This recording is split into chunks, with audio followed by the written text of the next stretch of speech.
The day my son told me I'd get nothing, I slid a coffee-stained promissory note across the table like a quiet hammer. That sentence has lived in my throat since the lilies at Celia's memorial, and the way the organ swallowed my name. Evan leaned in, eyes glassy with approval from people who never built a shelf in their lives, and whispered, "There's nothing for you, Dad. Don't make this messy." Before we continue, please subscribe to the channel and tell us where you're listening from. The church in Back Bay smelled like lilies and printer ink. They'd set a framed magazine spread on an easel, Forbes crowning my ex-wife's clean beauty empire at $55 million.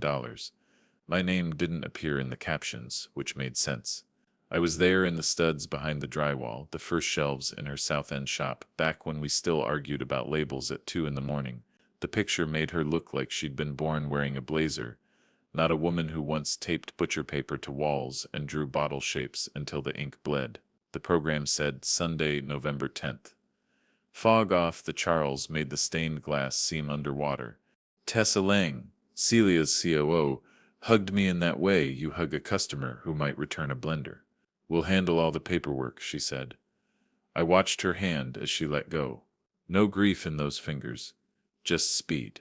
Back home in Jamaica Plain, I set the memorial program on the counter and placed my brass skeleton key beside it. The key has a habit of finding the center of things, paper stacks, wooden bowls, the mouth of coffee mugs. It's for the attic lockbox at my sister Moira's house, and I never leave it far. I pulled the blue file from the cabinet.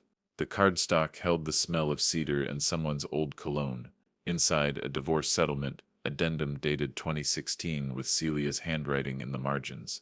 The 4% lifetime royalty on 3 original SKUs we launched from our tenant kitchen, and the $1.2 million secured promissory note at 6% interest quarterly. I put a carpenter's pencil line under the missed June 30th interest and the missed September 30th interest, $18,000 each, and circled them once, slow. If money is love's bruise, interest is where the color shows first. I was heating water for tea when Evan called. I let it ring once, so my hands could stop shaking. "Hey," I said. "The new will supersedes your paper dinosaurs," he said. I heard his oven timer ding. He bakes when he's nervous, and a laugh he learned from a podcast, not from me. "A will can kill a debt, son," I said. I kept my voice gentle because that sip's the only way truth wears well.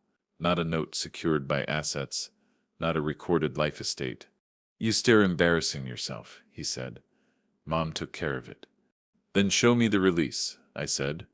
"Show me a deed that unhooks the life estate, and I said I'll go sweep my steps and leave your boardrooms alone." "Lawyers will explain it," he said. "Don't call me again." The line clicked.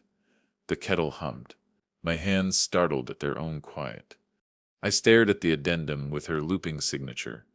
Celia liked to make the C too large, like a wave rolling into itself. People always talk about moving on, as if the past were a couch you could push toward the window.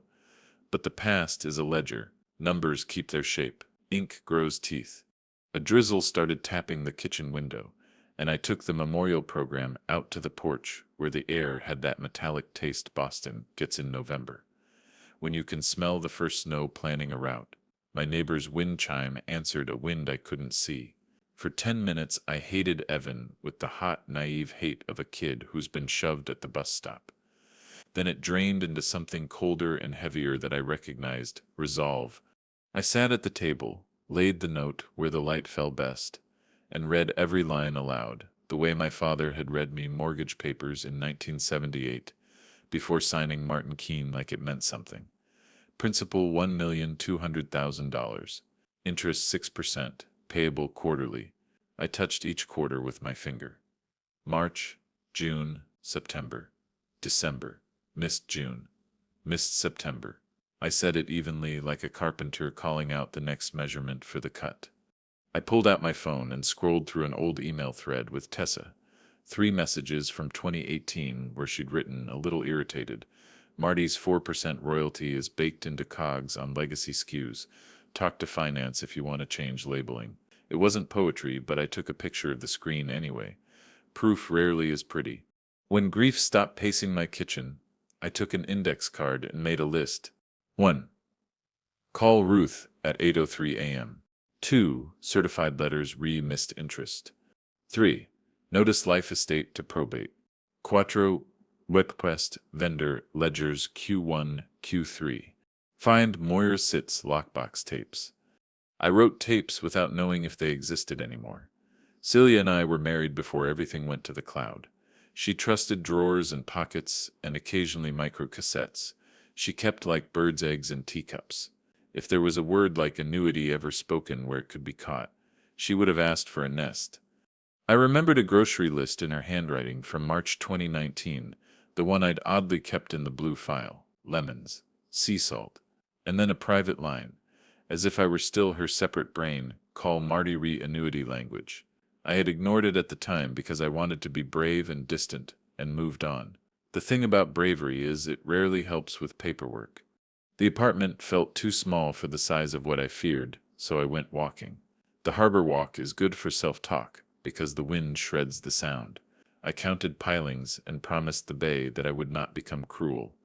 Revenge is a wall. Justice is a doorway. I wanted a doorway. I wanted my son to be able to walk through it later without cutting his hands. By the time I came home, the sky had fallen into that early black Boston reserves for working men who get off late. I cooked chowder and did not touch it. I rinsed the pot and set it upside down so water ran to the rim and trembled there like a small, undecided truth. I'm not here for empire, I said to no one. I'm here for receipts. I folded the addendum and the note into a fresh manila envelope, printed my return address like I was learning to write again, and slid both into the blue file. I placed the skeleton key on top with a little click that made my shoulders drop. Then I wrote a name on a sticky note. Ruth Delgado. If you live long enough, you learn which names can circle wagons and which only make dust. Ruth had written the 2016 addendum herself, arguing with Celia and me across a conference table on Milk Street until we agreed on numbers instead of promises. She had a talent for saving marriages from their ghosts, even after the papers were signed. She liked to say, "If you want peace later, make peace with math now." I slept badly and dreamed of a wooden porch that wouldn't square. In the morning, my phone showed 7:58, and Boston's light had the pale look of an apology no one means. I made coffee in the chipped mug that says, "Do the boring thing," and that felt like a benediction. At 8:02, I opened my contacts. At 8:03, I pressed Ruth's name. "It's Marty," I said when she answered, her voice half coffee, half courtroom. "I need you to look at something.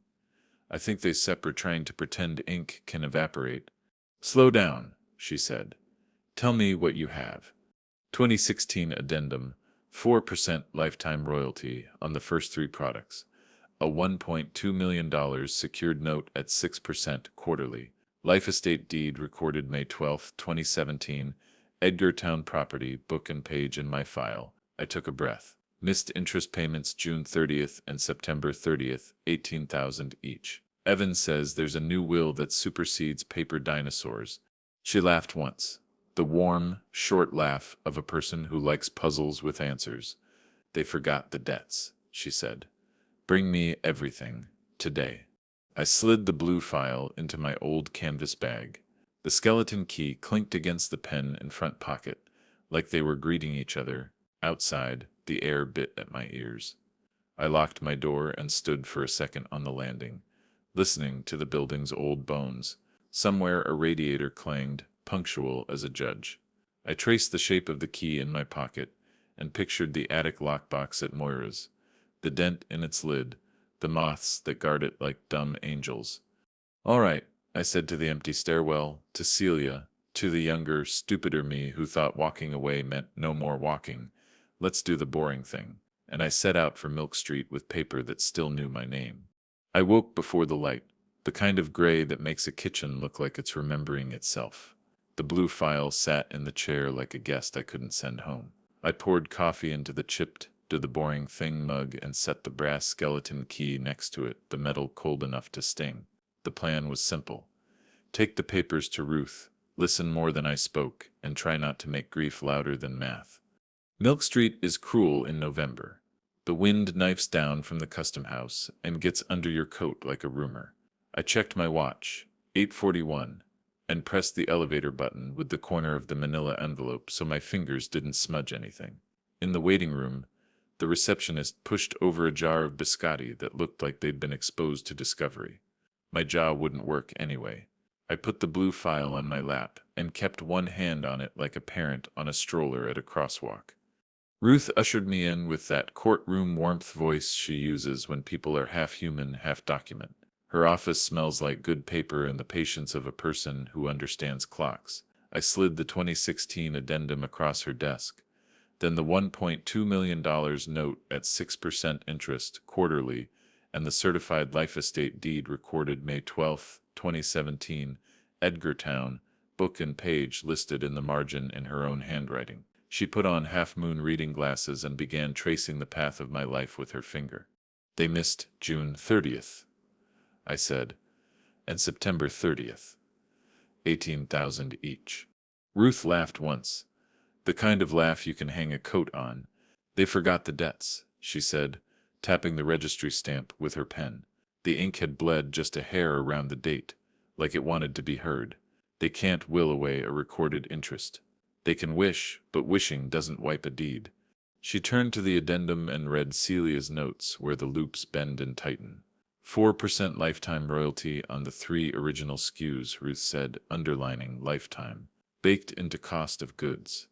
Look here, your ex's COO acknowledged it in email.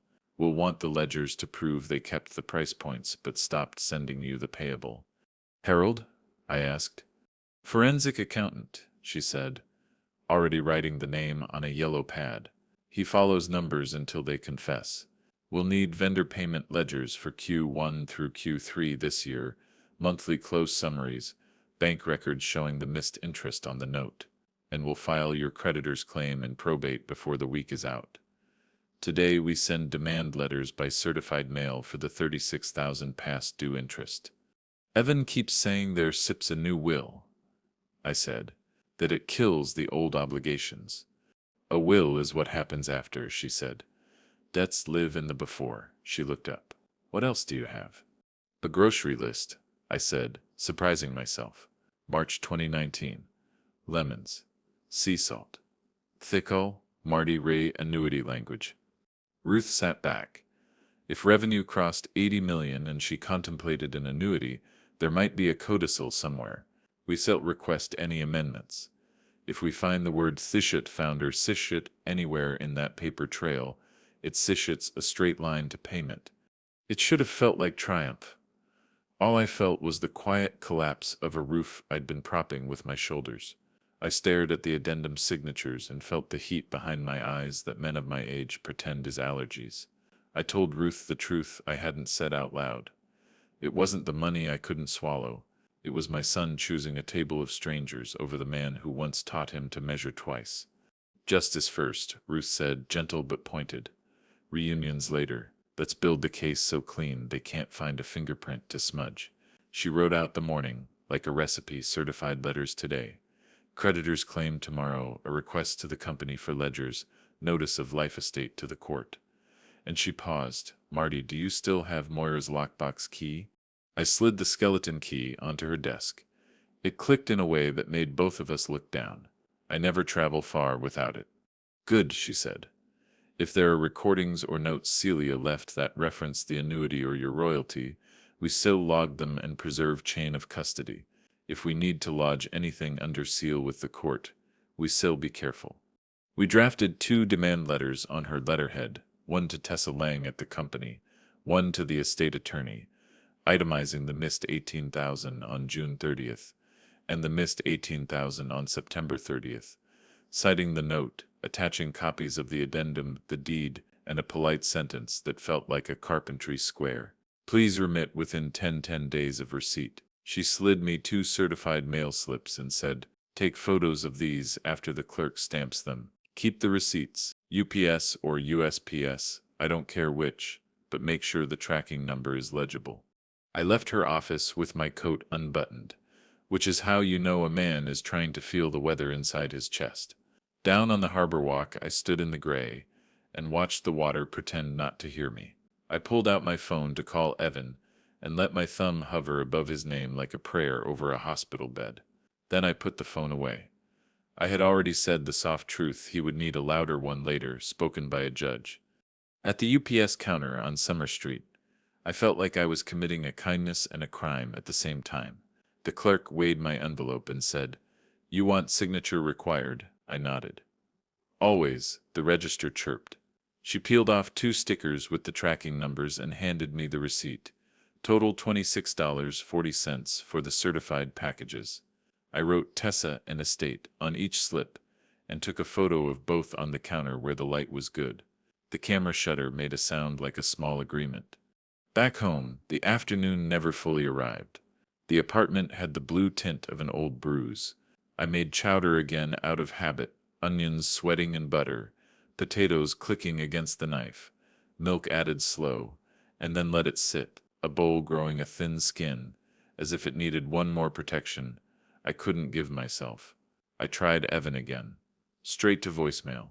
His greeting was a brand voice, not a son's. "You've reached Evan. Text for fastest response." I hung up without speaking. I didn't want to leave need on tape. I sat at the table and took out the grocery list. March 2019. Celia's hand steady, lemons, sea salt, and beneath, as if she'd slid the page to a more private tone. Call Marty annuity language. It wasn't romance, it was respect. We had been good at that when the air was clear. There's an arrogance to grief that makes you think you deserve answers quickly. The law doesn't believe in quick. It believes in sequence. So I gave myself a task with edges. I set 3 things in the exact center of the table. The brass skeleton key, my carpenter's pencil sharpened to a monk's patience, and a prepaid UPS label for anything I might need to mail under Ruth's eye. I wrote on the back of an old business card, 8:15 a.m., mail demands. Moira's attic, open lockbox, list contents, log photo, don't copy tape. I said the last part out loud, don't copy tape. I've lived long enough to know that sometimes the most powerful thing you can do with evidence is not to touch it. It keeps its shape better that way. At dusk, I walked to my sister's place 2 streets over. Moira met me at the door with her hair up, a tea towel on her shoulder like a sash. Her house smells like cloves in November because she puts them in oranges and leaves them in bowls around the rooms. "You look like you didn't sleep," she said. "I didn't, Stet," I said. "Do you still have the attic lockbox?" "Do I still have the sun?" she said, and handed me the blue teapot that keeps the small brass key to the file cabinet, where she stores everything that matters. "You want company?" "Not yet," I said. "If I cry, I want it to be private." She kissed my cheek like we were still kids, and I was leaving for a snow-shoveled morning. "Take the recorder," she said, and placed the old microcassette player in my palm, the plastic worm from her kitchen. "If there's Sep's a voice in there, don't be afraid to hear it." Back in my own kitchen, I lined up the tools like I was about to cut a clean mortise key, pencil, recorder, demand letter receipts. I opened my little notebook and wrote the date, Monday, November 11th. Under it, I wrote a sentence as square as anything I've ever built. Either the papers we signed are the house I live in, or I'm standing outside in the snow. I closed the book and leaned into the kind of tired that feels like the truth doing its work. Tomorrow, 8:15 on the dot, I'd put the letters in motion and climb into the dust above Moira's ceiling. Tonight, I sat at my table, touched the skeleton key, and let myself break in a way only paperwork can fix. The morning of November 12th, I walked into the UPS store on Center Street like a man bringing an offering. The envelope with Ruth's demand letters felt heavier than it should, as if $36,000 of missed interest had condensed into the paper. The clerk stamped both slips, $26.40 postage total, and I slipped the receipt into my pocket like a relic. I took a photo of each slip on the counter under the fluorescent lights, making sure the tracking numbers were sharp. When you're 68, you don't trust memory, you trust ink and pixels. At 2:17 p.m. that same day, Ruth filed my creditor's claim in probate. She sent me a scanned copy with the court's timestamp in the corner. I stared at it for a long time. A piece of paper had just shouted louder than my son's whisper of nothing. That night, I put the certified slips and the probate claim in the blue file, then set the skeleton key on top. I knew what came next. Moira's attic. Her house smelled of cedar and cloves. She handed me the blue teapot that holds the small brass key for the lockbox and said, "Don't rush what waits." I climbed the narrow stairs and pushed aside a quilt that still smelled like our mother. The brass key turned stiff in the dented lockbox. Inside I found three things: the original promissory note, edges soft from my own hands, two microcassette tapes labeled 2019, and a sticky note with Celia's handwriting. "Harold can model the royalty," Ruth okayed. My throat closed. She had left me a breadcrumb trail. I borrowed Moira's old recorder. When I pressed play, Celia's voice filled the dust. "Ruth, add founder's annuity. If we cross 80, then the scrape of a chair and a second voice. Evans mutters, just don't make it obvious." My knees almost gave. Proof, hidden in plain spools of tape. I didn't copy it. I logged it. I photographed the sticky, date-stamped the photos, then put everything back in the box. Evidence survives best where it first breathes. A moth battered against the attic bulb, and I whispered, "All right, CE, I hear you." My breath showed white in the cold. I shut the lockbox and locked it again, sliding the key into my pocket. Downstairs, Moira poured me tea without asking. "Did you find something?" she said. "Yes," I said. "Enough to hurt, maybe enough to heal." That evening, I called Harold Shue. He's the kind of man who keeps his tie straight even when working from home. A forensic accountant who loves columns more than conflict. I told him about the royalty baked into cost of goods and the missing payments since April. "If your 4% lives in COGS, Marty," he said, "it'll leave footprints. Send me the ledger requests when you have them." The next day, November 13th, Ruth filed the notice of my life estate with the probate court. She CC'd me on the email. Attached was a PDF with the registry stamp from May 12, 2017. "They can't pretend this doesn't exist," she wrote. That line carried me through the wind off the harbor. On November 14th, Harold called. "If the company's books are clean, your royalty stopped in April, but the product prices didn't dip, which means they're still charging for your slice, just not sending it to you." His voice was calm, but I heard the steel underneath. "We'll need the vendor ledgers Q1 through Q3 to confirm. Subpoena if they stall." That night, I opened my little notebook and wrote UPS receipt 11/13, $26.40. Probate claim 11/13, 2:17 p.m. lockbox, tapes, sticky, note. "Don't copy tape, ask Harold for model." The act of writing steadied me. Numbers don't care about betrayal, they only care about balance. As I closed the notebook, I remembered Evan's oven timer dinging during our last call. He laughed while the timer ticked. I realized then that my son thought he was running out the clock on me. What he didn't know was that time can be stamped, notarized, and filed with the clerk. On November 15th, I would see whether their confidence was bravado. Tessa's counsel had already issued a glossy denial. No amounts owed, obligations extinguished. Ruth had smirked when she read it. Denials that confident hide fear. My job was simple. Keep my hands steady. Keep receipts neat. Keep breathing even. The harbor walk was bitter that Friday evening. The skyline lit like teeth. I stood by the water and said aloud, "A will is a roof. Debts are the foundation." The city swallowed the words, but the ledger in my bag answered in silence. I walked home, put the skeleton key on the counter, and sharpened my carpenter's pencil. The blue file was growing thick, and tomorrow the numbers would speak. By November 15th, the game had shifted from whispers to paperwork. Tessa's counsel sent Ruth a letter thick with glossy denial. All obligations extinguished by comprehensive estate planning. No amounts owed. The kind of phrasing that sparkles like glass but shatters under touch. Ruth read it once, smirked, and slid the page across her desk. "A denial that confident hides fear," she said. Her pen tapped against the registry stamp on my life estate deed, still sitting at the top of our file. "They're bluffing, Marty. And we'll call it." We drafted a subpoena request for vendor payment ledgers and monthly close summaries. Ruth typing fast, me reading each line like a carpenter, measuring twice before the cut.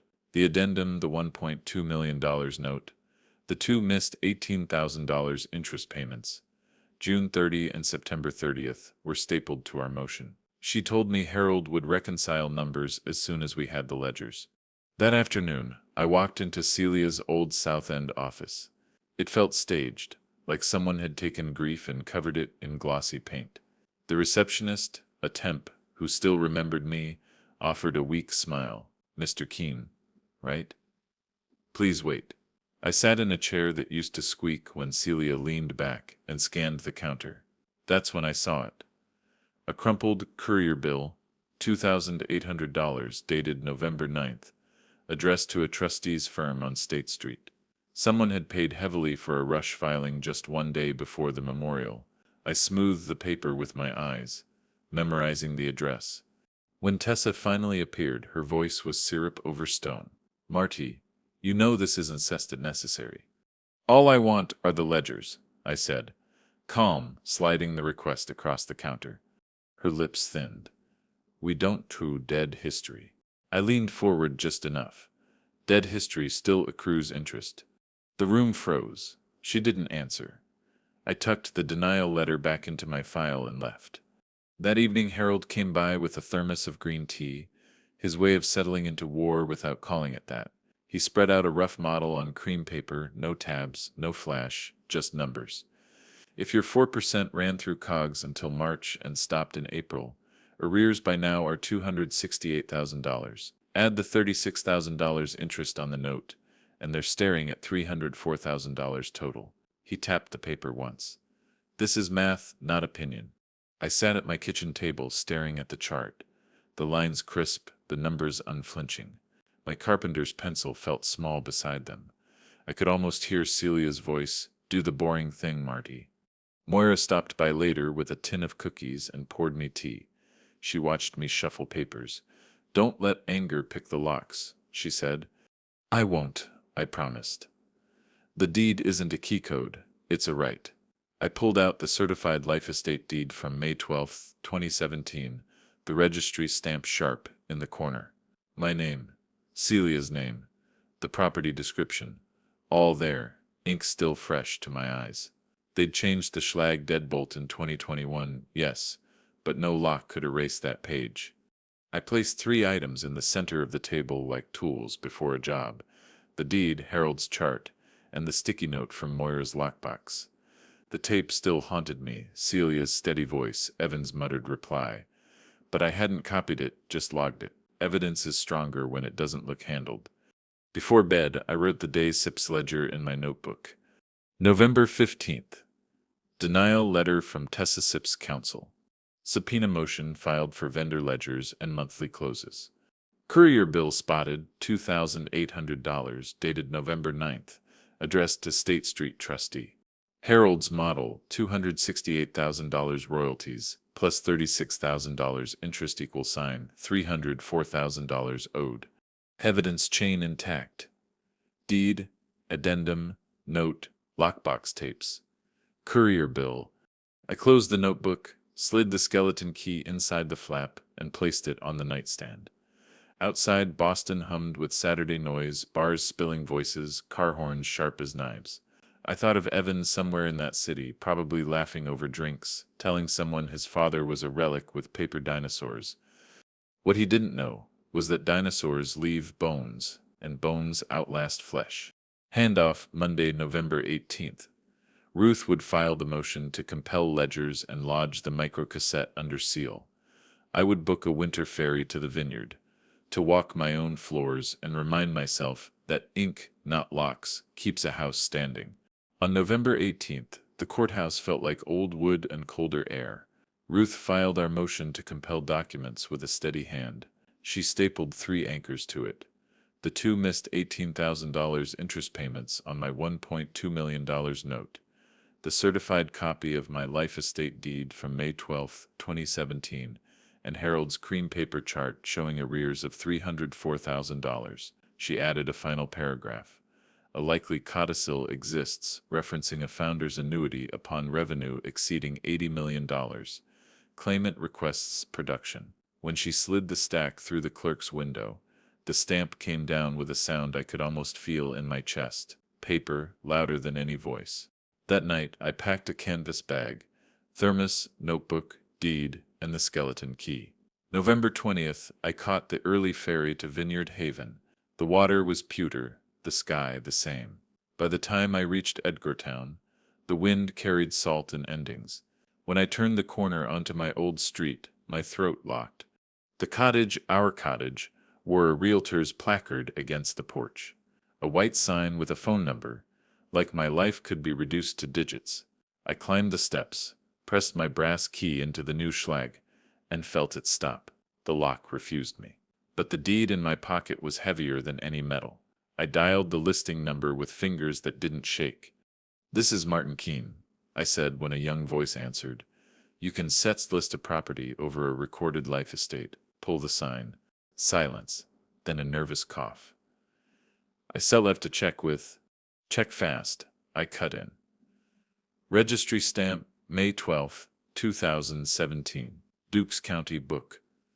4398, page 114. You'll find it." I hung up before she could reply. I sat on the porch rail looking out at the cranberry bogs beyond. My key didn't fit, but my name was still written in ink. No realtor could scrub. I thought of Celia then, and how she'd insisted back in 2016 that I keep a right to the house that smelled like pine. For once, her stubbornness was my lifeline. On Main Street, I ducked into the courthouse annex. The clerk recognized the case and printed me a fresh certified copy of the deed for $12. The registry stamp inked clear, the date sharp. I texted a photo to Ruth with the caption, "Property's still mine." She replied within 2 minutes. "Good, hold it tight." I bought a cranberry muffin at the corner bakery and carried it all the way back to Boston without taking a bite. Some food is meant as ballast, not nourishment. Back home, Harold called with news. His voice was calm, but I could hear the current underneath. "The COGS line dipped oddly in April, Marty. Exactly when your 4% stopped being paid out. But prices to consumers didn't change. That means the royalty is still baked into the numbers. They just rerouted it. Someone papered the trail." I pressed the phone harder to my ear. "So they've been charging customers my cut and keeping it?" "That's what it looks like," he said. "If they kept the price points but erased the payable, that's deliberate. Fraud, if we want to use a blunt word. At minimum, breach of contract." I thanked him, then sat at the kitchen table and laid out the day's evidence like tools after a long job: the new certified deed, the untouched cranberry muffin, Harold's note about April's dip, the realtor's placard number scrawled on a receipt.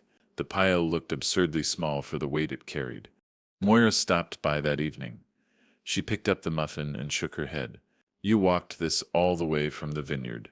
"Some things you keep to remind yourself you still can," I said. She set it back down and tapped the deed. "This is what reminds me. CE never wanted you without a roof." I leaned back, hearing the furnace kick on. "They sipped her papering trails, Moira. Harold says the numbers prove it." "Good," she said. "Paper can cut." Thanksgiving was in 8 days. I made a decision then that still stung.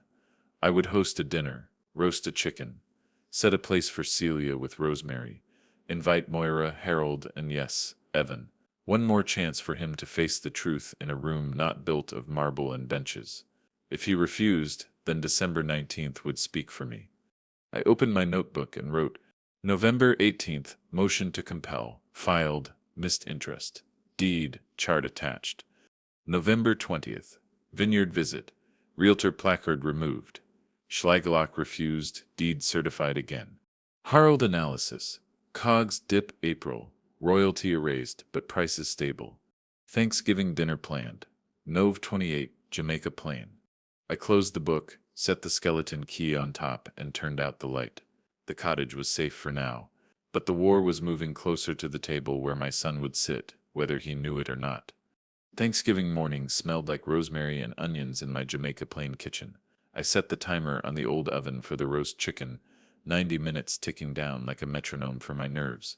The table was already set, 4 plates, 1 sprig of rosemary laid across Celia's place as if she might slip back in with her easy laugh. Moira brought rolls warm in a towel. Harold arrived with his quiet eyes and a folder he promised not to open. and last came Evan's snow in his hair, a store-bought pie still in its plastic clamshell. He didn't take off his coat. His eyes scanned the table, paused on the rosemary, then moved to me. "Really, Dad," he said. I ignored the barb, slid an envelope toward him. Inside were copies of the life estate deed, the $1.2 million promissory note, with the two missed $18,000 interest payments highlighted, and a polite demand letter on Ruth's letterhead. "You still have time to set this right," I said evenly. Evan pushed the envelope back with 2 fingers. Like it was greasy, Mom changed everything. The room went silent. Even the oven timer seemed to stop. Harold, who almost never spoke outside of numbers, surprised me. "Debts survive death," he said gently. "That SIP's not an opinion. That SIP's arithmetic."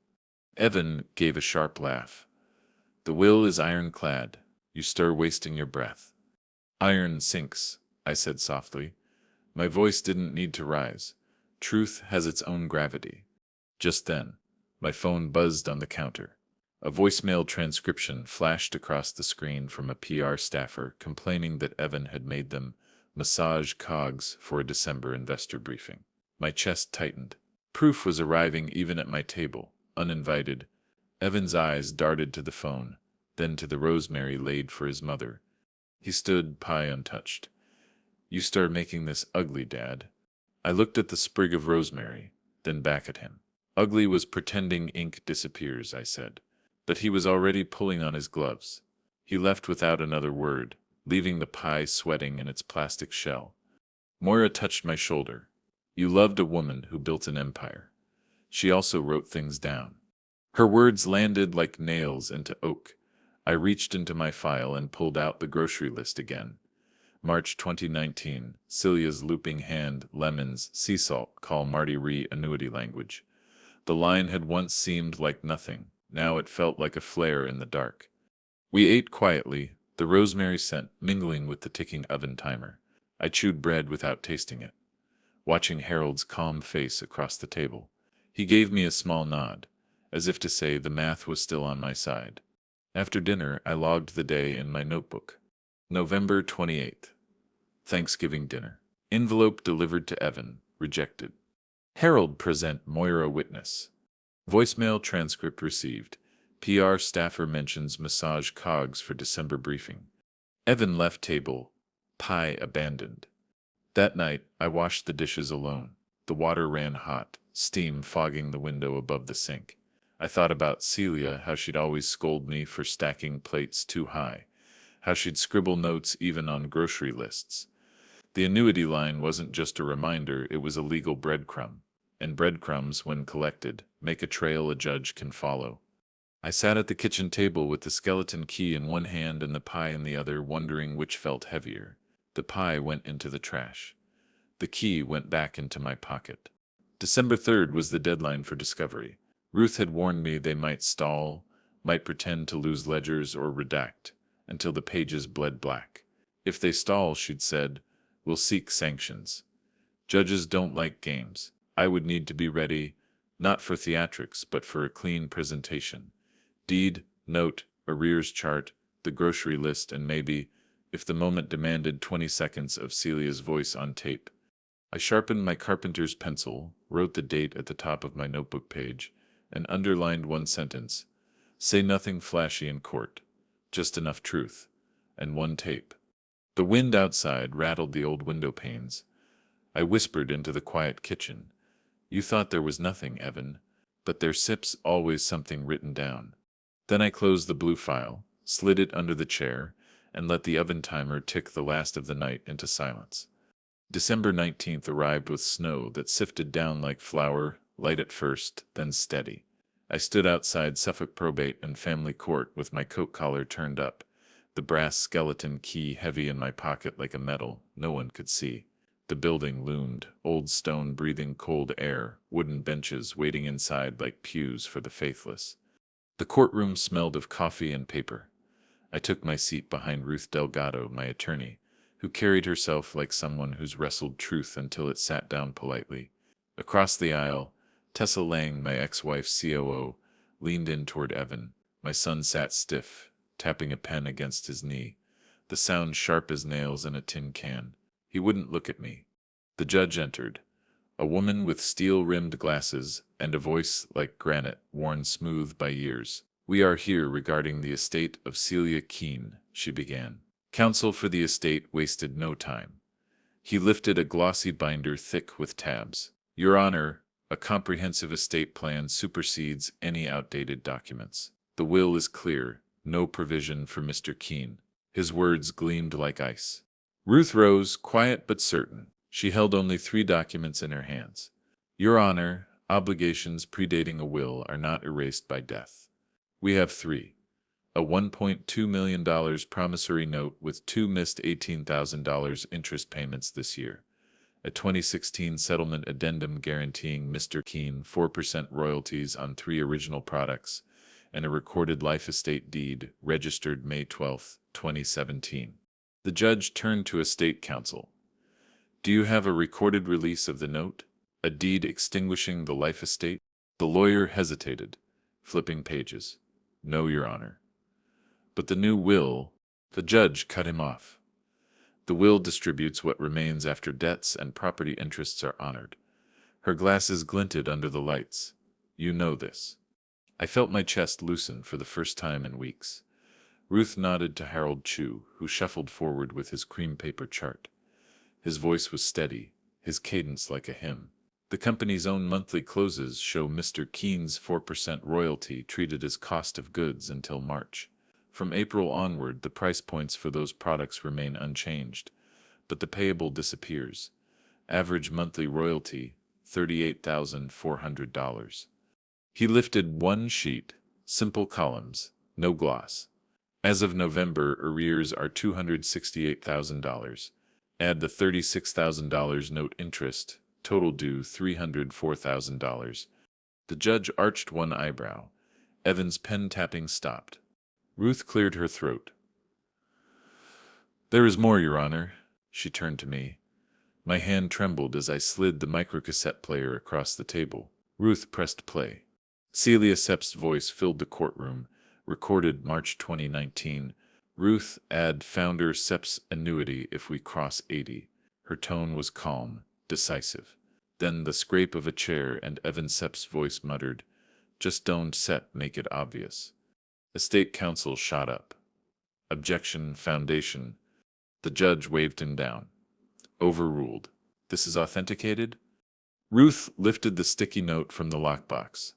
Celia's handwriting naming Harold and Ruth. She placed it beside the tape player like a puzzle piece. "Authenticated by family member Moira Keene, corroborated by contemporaneous notes and emails." This is Celia's voice. The annuity was her directive. The judge leaned forward. "What was the revenue threshold?" $80 million trailing 12 months, Ruth said. "The company passed that in Q4 last year. Founder SIP's annuity due December 24, 2019, $699,842. The courtroom exhaled all at once. Evan slumped, face pale. Tessa whispered something sharp in his ear, but his hands were shaking too badly to take notes. The judge spoke slowly, each word an iron bar. "Mr. Keene's rights attached to property and debts not extinguished by death. The court orders 1. Immediate recognition of his recorded life estate. 2. Payment of past due interest on the note within 10 days. 3. Accounting and payment of 4% royalties on legacy products. And 4. Establishment of a constructive trust to secure the founder's annuity obligation." She banged her gavel once. "Compliance hearing December 29th. Court adjourned." Silence held the room like a frozen lake. I stood, my knees steady for the first time in weeks. I didn't turn toward Evan. His pen lay motionless on the table, a small, defeated thing.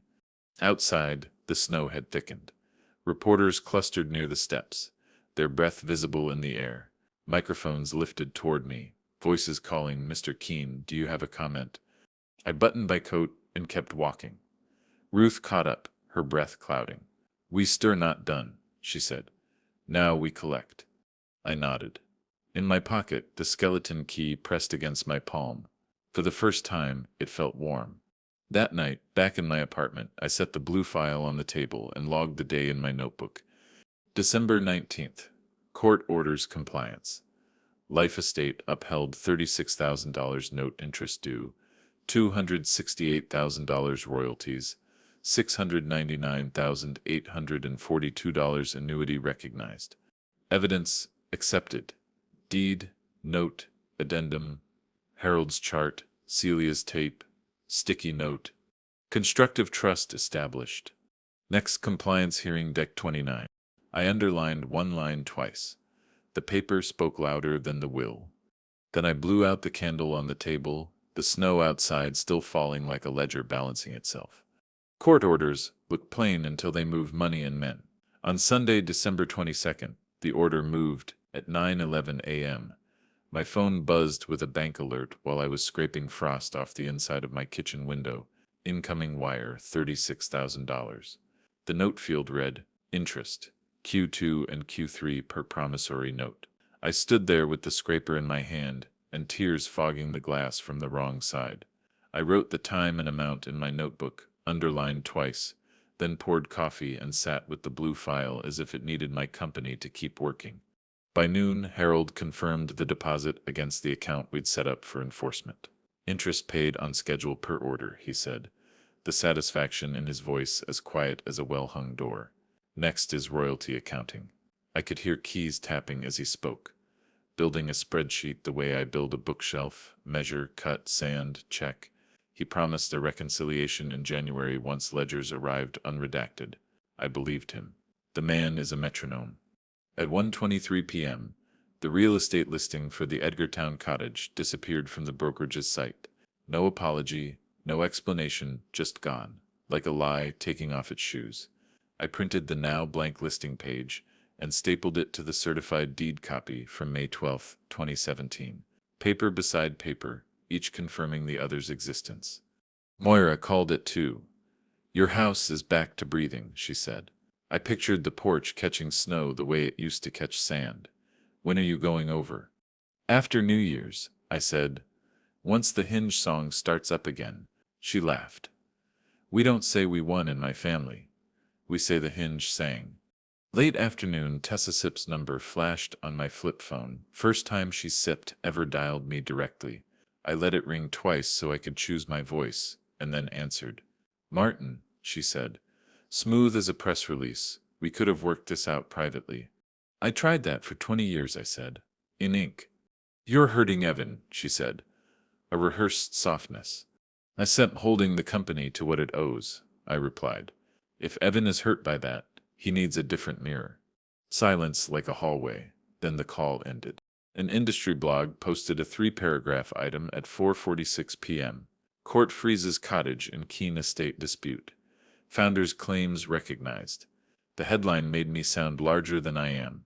I printed it anyway and wrote the timestamp in the margin. Not for glory, for sequence. Monday, December 23rd, the day began with the particular stillness Boston holds before snow decides whether to commit. Ruth emailed at 9:08 a.m. with a PDF from the estate's counsel. A 2019 codicil Celia had executed, 2 pages clean as a prayer. My eyes found the line like a dowser finds water.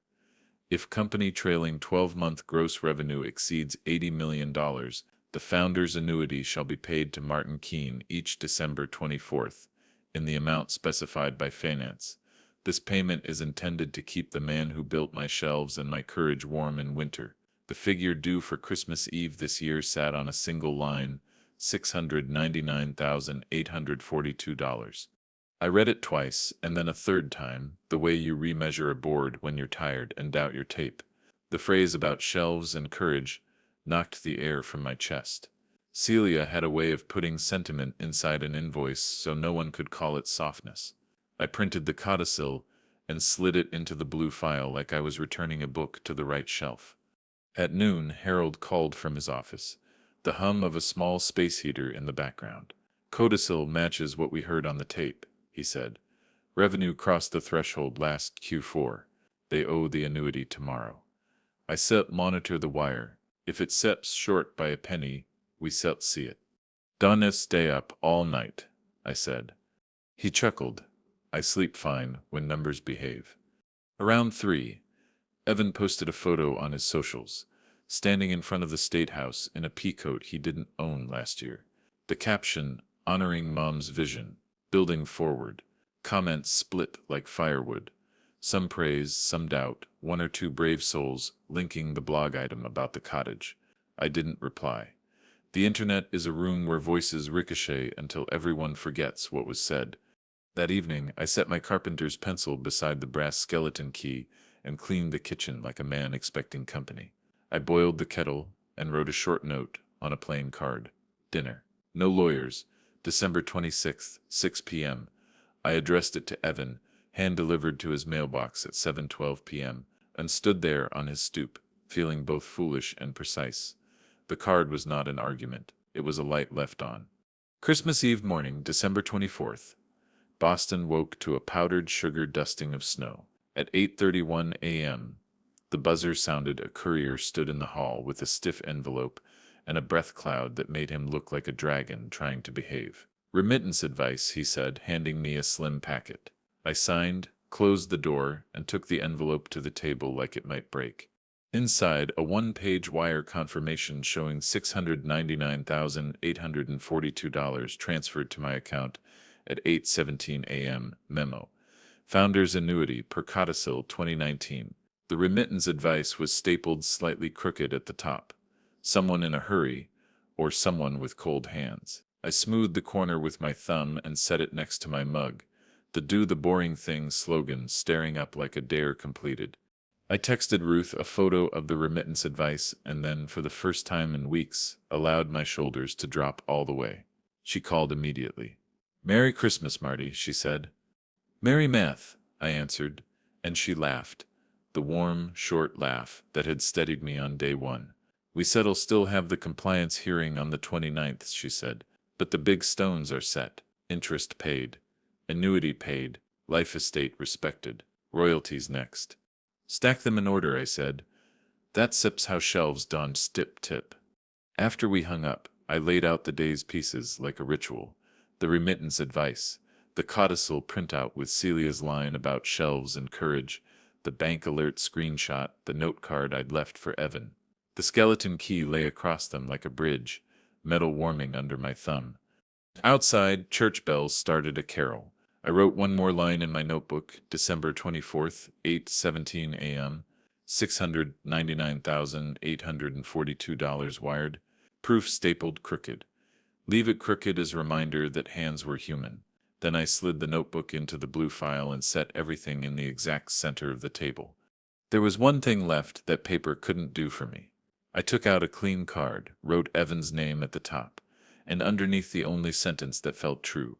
"If you come on the 26th, bring wood, not pride." I tucked it in my shirt pocket like a small, stubborn hope, and let the Hinge song of winter begin at the window. December 26th carried the kind of cold that makes a man talk to himself. I set 2 bowls of chowder on the table, steam curling up like signals, and laid a loaf of bread still warm from the oven. Across from me sat an empty chair that hadn't felt Evan's weight in months. I wasn't sure if he'd come. At 5:58 p.m., the doorbell rang.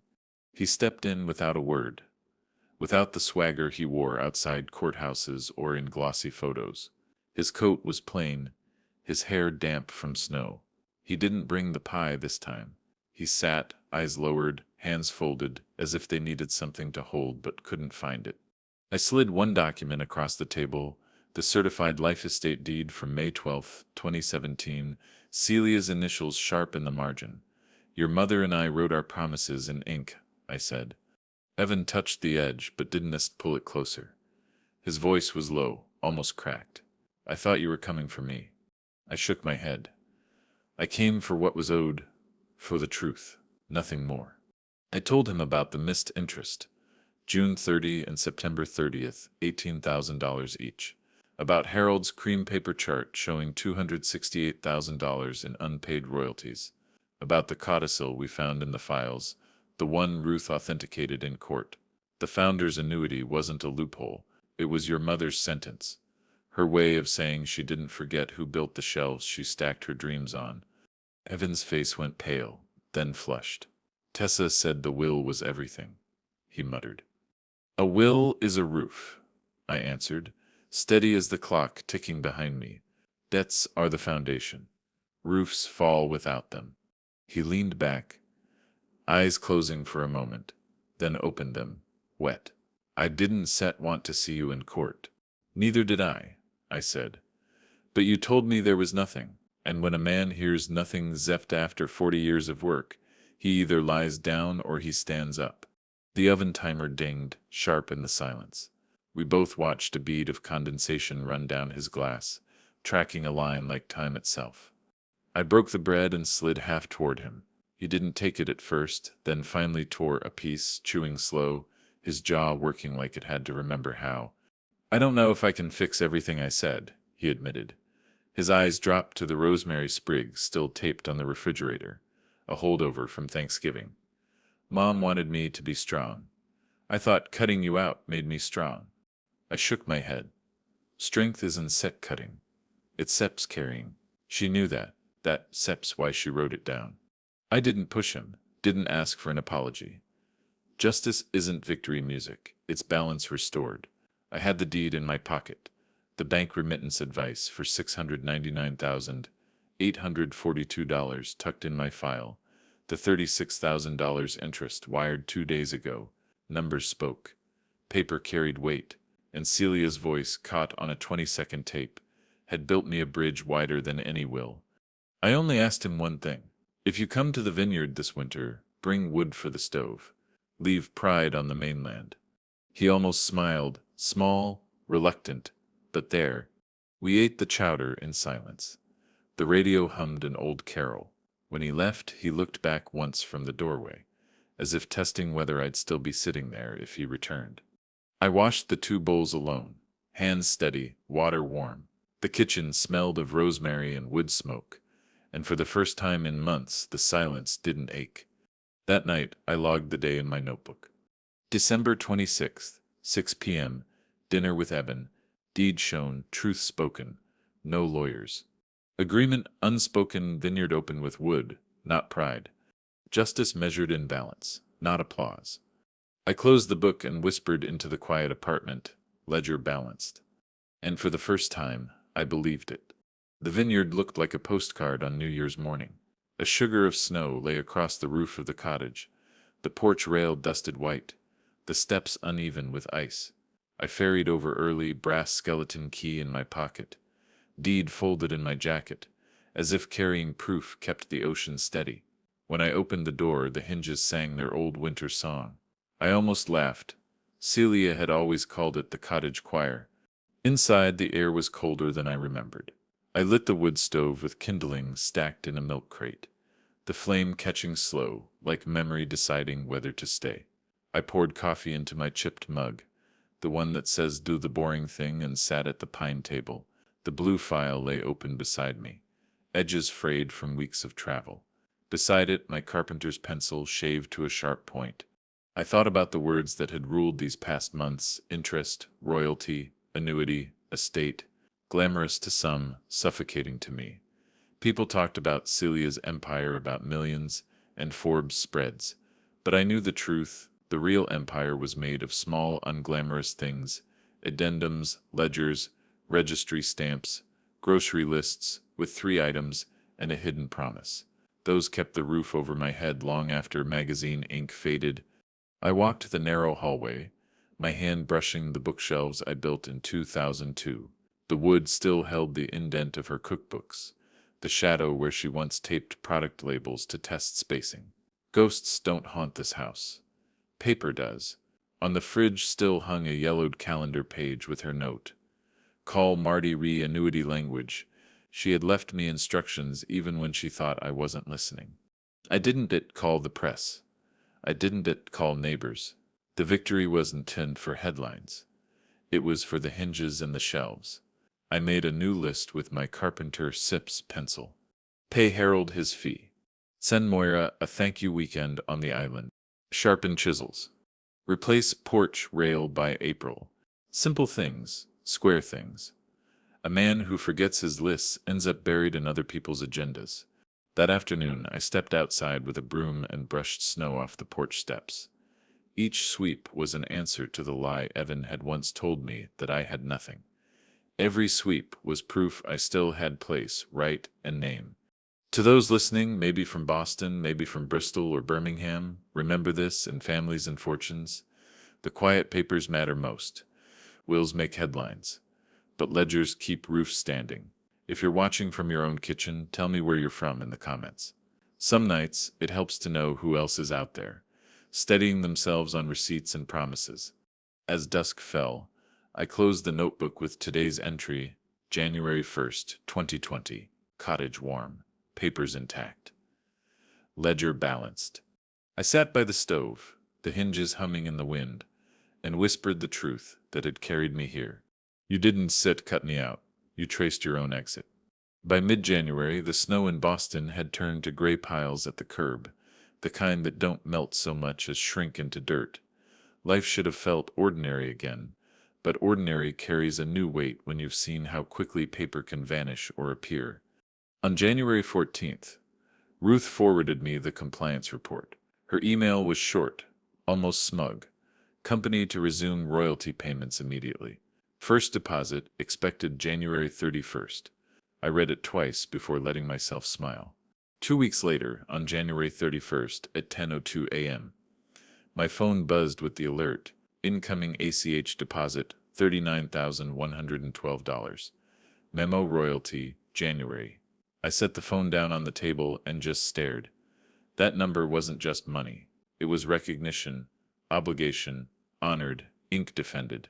I wrote it carefully in my notebook, underlined twice, then whispered into the quiet room, paid, at last. Harold emailed me a spreadsheet that afternoon, neat columns marching across the page. At the bottom, a small smiley face made out of numbers. I laughed out loud, the kind of laugh I hadn't heard from myself since before Celia's memorial. Evan reached out the same day, not with words, but with a photo. My phone lit up with an image. The cottage steps, half-shoveled, uneven. Beneath it, a text, need lessons. I sat for a long while, thumb hovering. Then I replied with a simple thumbs-up emoji and a time Saturday 9. That Saturday we worked side by side in Edgartown, shoveling in silence. The wind burned our ears, our breath rising in white clouds. Evan Sepp's lines were crooked, mine straight. At one point he asked, still facing the snow, "Do you think Mom wanted me to slow down?" I leaned on my shovel. "She wanted you to read."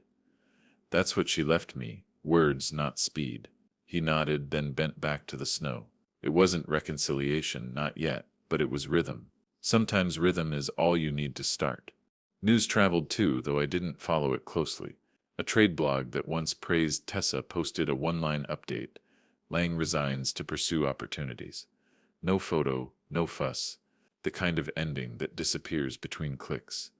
That evening, I sent Ruth a small planter with succulents for her desk. The card read, "For laughing at the right moment." She replied with a photo of the planter on her windowsill, sunlight cutting across the leaves. At dusk, Evan and I sat on the porch of the cottage. The snow had softened into pink under the sinking sun. The Schlag code hummed behind us, but the deed in my pocket breathed louder. I pulled out the brass skeleton key and handed it to him. He turned it in his palm, puzzled. "This doesn't open anything, does it?" I smiled. "Not much, but it opens enough." He pocketed it like it weighed more than brass, and for the first time I thought maybe it did.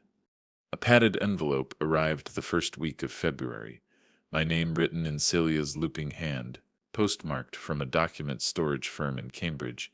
The ink looked too alive for someone gone. My fingers shook as I slit the flap open. Inside was a Polaroid. Us in 1998, sawdust tangled in our hair, Celia grinning with her hand on my shoulder. On the back, in blue marker, she had written, "Build the shelf first. The products can wait." I sat down hard at the kitchen table, breath shallow, heart pounding. Beneath the photo lay a folded note, addressed to Ruth. The handwriting was clear. "If Marty ever has to fight for what we promised, tell him to use this when the room gets loud." I held the picture up to the winter light. My beard was still black back then. Celia's eyes still searching for the next dream. We weren't rich. We weren't featured in glossy magazines. Just two people building shelves in a rented workshop, hoping customers might come.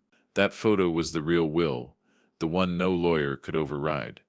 I took the Polaroid to the vineyard that weekend.